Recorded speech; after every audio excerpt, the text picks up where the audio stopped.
Hey guys, it's Scott with Scotty B Cards. In this video, I want to talk about which rookie cards you should be targeting. Okay, so the last few videos that I've posted have been not negative, but I've been calling out some things that aren't exactly positive. So Topps has been increasing print runs, and on top of that, Topps introducing all these different parallels, both of which are watering down products in 2021, and rookie cards aren't as valuable because of it. So what I wanted to do was make a video on what rookie cards you should be targeting. Just so you know, this is not me giving you investment advice necessarily. Make sure you take everything I say with a grain of salt. Make sure you like what I'm saying before you buy anything. I don't want to be here telling you what to buy. That's not my goal. I just want to show you some different thought processes and how I'm currently looking at the rookie card market. So that kind of brings us to my first slide. I want to say a few things. Flagship is fine before 2020. It's still high printed, probably 250 to 300,000 cards, but overall still low enough where it has some value. And before 2017, it was even better. There were not that many made. And like I said it here, there's a low enough amount where base cards are still an important part of the hobby. And I don't think Flagship is ever going to be leaving the hobby. So I want to make sure I say that before I say some things that aren't exactly positive about Flagship. All right, so let's talk about Topps Flagship and Topps Chrome. I kind of view them in the same light because they usually have the same images as each other. But Topps Flagship is the paper cards in Series 1, 2, and Topps Update. And they now have a lot more parallels than they used to. Back in 2001, they only had the gold parallel. Then later in 2003, they introduced the black parallel. And that was very common for a long time. You know, Mike Trout came around, he has 7 parallels. Mookie Betts, I think, has 12. And then now we have about 25. And I bet you next year will be around 30. So it's important to make sure you're targeting the right parallels of cards. And parallels are like these different cards over here, different colored borders. That's kind of what you want to look at. So the first one is the gold, because the gold has been around for so long, since 2001. It has a lot of collectability. People are always chasing these golds. If you're a basketball collector, it's like the Prism Silver of baseball, essentially. But this card is always numbered to the year that it is produced, which is nice because print runs of the golds cannot increase like the Prism Silvers in basketball.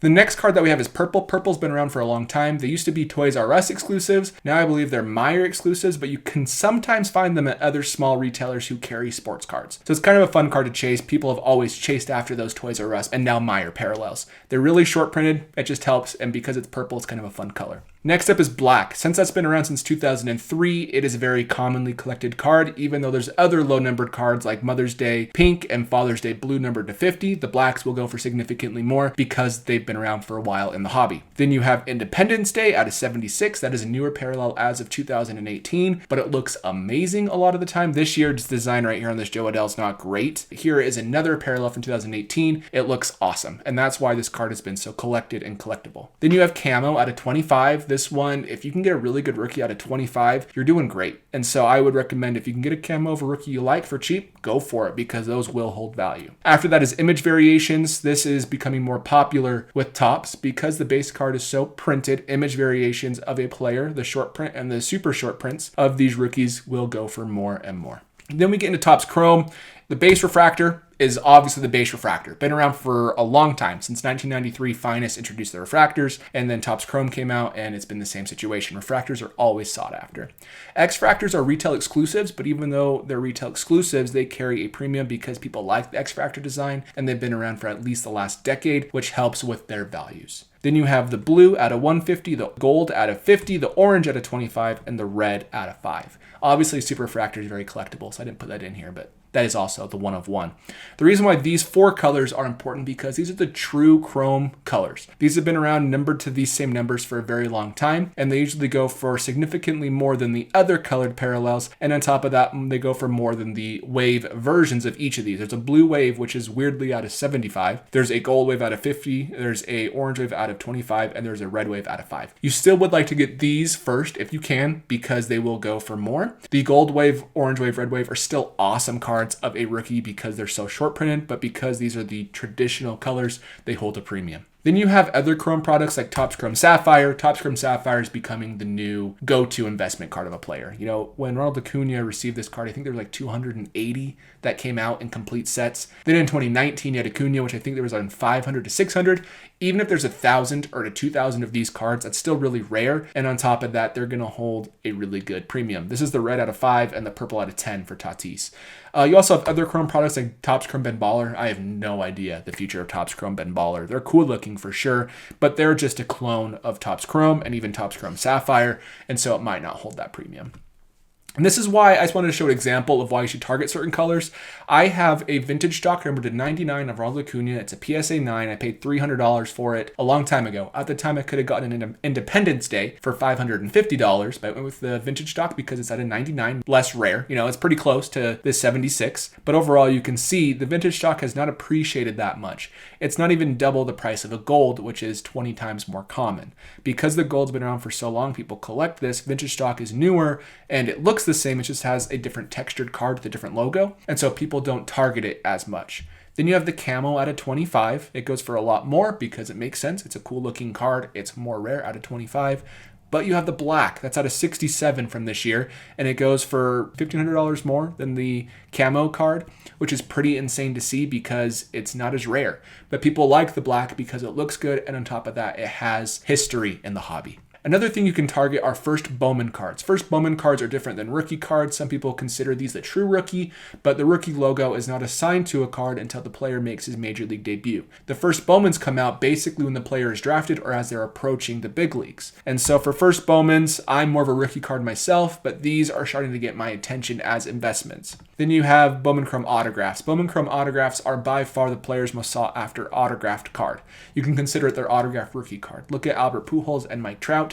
They're their most valuable cards. Mike Trout's goes for about $25,000 to $30,000 for a BGS 9.5. The thing that has happened to Bowman Chrome, look at Mike Trout, he does not have a base version of his Bowman Chrome image. He only has the autograph. And because that happened, Bowman Chrome first have not been as popular. And Mike Trout has set a precedent for essentially all of modern collecting. And that's changing because of all these really popular players that are hitting like the market, like Tatis, Acuna, Soto. All of those players are changing the way we look at it. But because these newer players have Bowman Chromes that match the autographs, aside from Soto, people are starting to see these Bowman Chromes as their first card, which is similar to the autograph. The autograph goes for so much. Why wouldn't a refractor that's not autographed be worth pretty close, not just a fraction of the value? And another thing that the first Bowmans have is they aren't competing against a bunch of different Chrome products from that same year. A first Bowman is the first Bowman. But then you have, for rookie cards, Topps Chrome Sapphire, Bowman's Best, Bowman Chrome, Topps Chrome Ben Baller, and Topps Finest, and many more that compete with the base rookie card and the Topps Chrome rookie card. This makes it confusing, and it makes it so they're cannibalizing each other, and the print runs are higher. For that reason, Bowman Chromes are a really good thing to target. And another thing is Bowman Chromes historically have had less parallels. That is changing this year from 2021. As you can see, atomic, base, refractor at a 499, speckle, purple, fuchsia, blue, aqua, green, 3 different greens, green mini dime. You get my point. It's changing still, but if you can target same rules apply as the Topps Chrome refractors, the correct colors to these ones, they will also hold value. Let's look at a Bowman Chrome versus a Topps Chrome of a star, Fernando Tatis Jr. Right here off the bat, they were basically the same back 2 years ago, and now there's a really big price gap. Reason being is because there's less graded of the Bowman Chrome. There are 1,206 PSA 10s versus 9,113 PSA 10s on the Topps Chrome rookie. That is also changing. Right now, I think Wander Franco, I have it on the next slide, he has almost 10,000 PSA 10 Bowman Chromes, but there's still a good buying opportunity for these prospect cards. I was able to purchase his refractor number to $499 for $250 in a BGS 9, which is what, 5% of that pop of this, 10,000 versus 500. And so I think there's still buying opportunity on those refractors, and I think those are always going to have more value moving forward. Another thing you can do, let's say you like rookies and you don't want to mess with Bowman Chrome. I understand that completely. You want to target players with less rookie cards. There's a partial reason in this why I collect Juan Soto so much. It's because he does not have many rookies. For Acuna right here, here's his bat down, which people chase the most. This is a short print, the bat down. Then here's his real flagship, the update, which is a different image, same swing, but different image. Then you have his Topps Chrome, and then you have his Topps Chrome update. They're all different images, while Juan Soto has his Topps update flagship and the Topps Chrome. That's it. Makes it way more simple to collect, way fewer things to really cannibalize each other, like with Ronald Acuna Jr. in the long run. You know what you want to get with Juan Soto. And that's going to be the same thing with Jarred Kelenic this year. He's going to have hardly any products. He's in Topps Chrome, but that's it so far. That's awesome. He's going to be in Bowman's Best and Topps Update and Topps Chrome Update, at least, probably more. But either way, there's going to be less rookie cards of his. And if he turns out to be one of the best players, he's with somebody else. The other person's in Series 1. Jarred Kelenic's cards are going to be worth more simply because they're more rare. And if the demand's the same, the supply is less, it's obviously going to be worth more. Another thing I want to talk about is make sure you're targeting the correct brands. Let's say you want to go with rookie cards. Here's Shohei Ohtani. He's been in every single set in 2018, but there's a few sets you want to look at. These are the ones that I personally think are going to be the best. Topps Flagship right here is his Series 2 rookie. Topps Chrome, same image. Right here is his Topps Chrome Sapphire. Then you have Topps Heritage. That's been around for a very long time. Bowman Chrome is becoming a very popular card because it's a hobby release product and they're very short printed. I think there's only like 1 or 2 per case of these cards, and so they're not going to ever have high pops. I bet you they'll never go past 10,000 graded of these cards, which is crazy for modern cards. Then you have Topps Finest, which is really slept on, but I think eventually will have a renaissance of some sort. And then you have Bowman's Best, which is the up-and-coming Chrome product.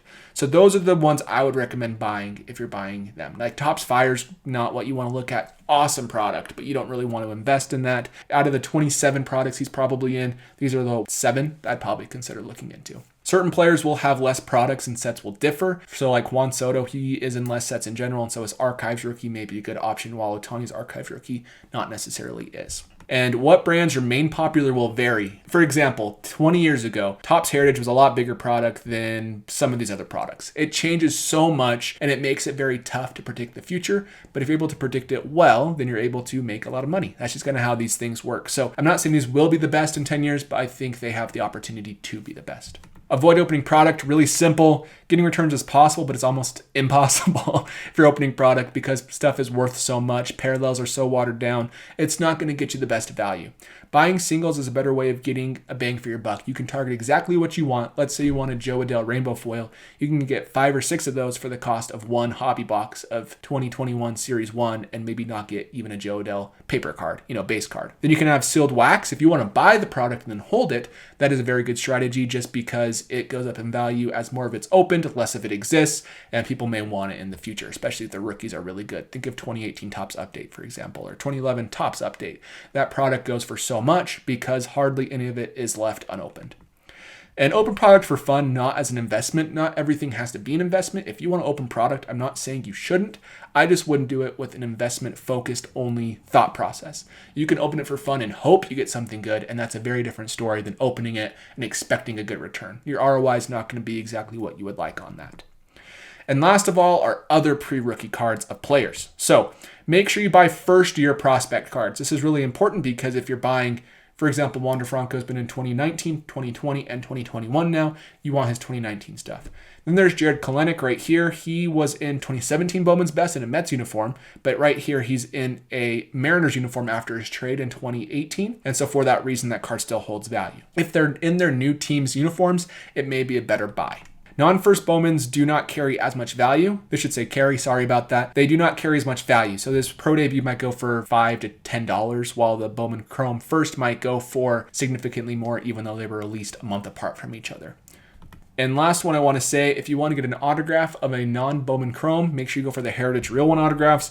These are awesome and they go for a lot. The Wander Franco goes for about $500 probably. Ronald Acuna has one of these from 2016 as well. Juan Soto does not have one. I wish he did, but either way, the Heritage is a really good one to target. Overall, those are my thoughts. I don't want to be the guy that's always just bashing stuff, but I like to be real. And so because I was kind of negative, I wanted to show how you can still target modern players, modern collections, and still make some money. Overall, guys, thank you for watching. Let me know down in the comments below what you think of my thoughts, if you agree, disagree, or if there's other products you are targeting, or how you target modern players. Other than that, thank you for watching, and I'll catch you in the next video.